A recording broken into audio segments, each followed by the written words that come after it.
Webséries de câncer de pulmão, um dos tumores mais comuns no mundo, que acomete mais de 2 milhões e 100 mil pessoas no mundo, que tem uma mortalidade em torno de 85%.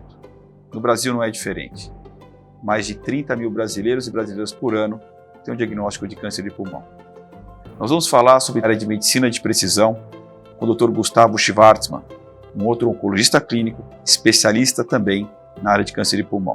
Olá, meu nome é Gustavo Schwartzman, sou oncologista clínico do Hospital Israelita Albert Einstein e hoje nós vamos falar sobre o tema de medicina de precisão no tratamento do câncer de pulmão. Historicamente, o câncer de pulmão é dividido em duas grandes áreas, o câncer de pulmão de pequenas células e o câncer de pulmão de não pequenas células.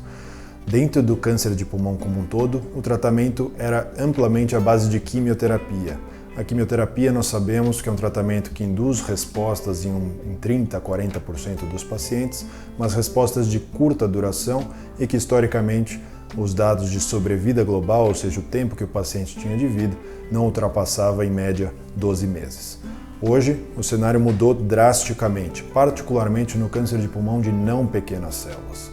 Hoje nós temos o tratamento com drogas alvo-dirigidas e para isso nós precisamos fazer pesquisas de alvos moleculares através de testes de DNA e RNA do tumor. Eu destaco algumas alterações, principalmente no subtipo adenocarcinoma de pulmão, que é do tipo dos cânceres de pulmão não pequenas células, não escamosos. Nos adenocarcinomas, nós temos a obrigatoriedade hoje de pesquisar mutações que a gente chama de driver, ou seja, que são aquelas mutações que fazem o tumor crescer, como se estivéssemos pisando no acelerador do tumor. E para isso a gente tem remédios específicos para bloquear esse mecanismo. Eu destaco as mutações no EGFR, no ALK, no ROS1 e no BRAF, que são 4 alterações que temos tratamento especificamente para câncer de pulmão. Outro remédio, chamado larotrectinib, foi recentemente aprovado para uma outra alteração chamada NTRK. Temos outros alvos com estudos em andamento, por exemplo, alterações no RET, no MET, no HER2, que são importantes de serem conhecidas hoje, que podem ter remédios no futuro. Esses remédios geralmente são quimioterápicos orais, não necessariamente quimioterápicos, mas tratamentos alvo-dirigidos.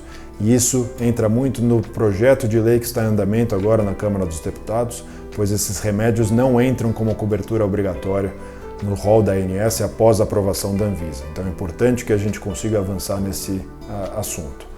Dentre os remédios para EGFR nós temos o erlotinib, afatinib, gefitinib e o melhor de todos é o osimertinib, que ainda não faz parte do rol da ANS. Para alterações do ALK, nós temos os remédios alectinib, crizotinib, agora mais recentemente brigatinib e lorlatinib.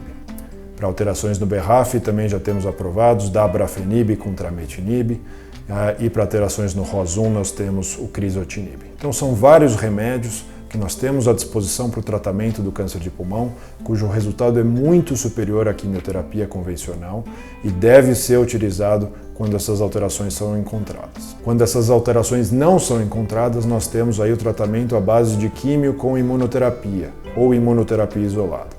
E eu destaco o remédio pembrolizumab e o remédio atezolizumab, que são aprovados dentro deste contexto.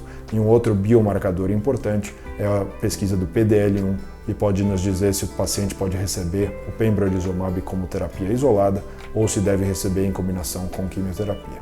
E por último eu finalizo trazendo uma questão muito importante, que é a questão do acesso.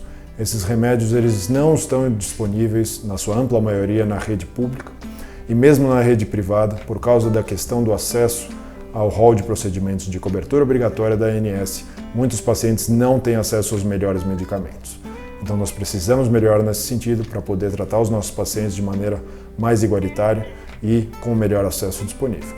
Obrigado. Falar da importância desse websérie de câncer de pulmão. A gente espera que a gente faça agora outras webséries de outros tumores muito importantes e prevalentes na nossa população. Muito obrigado.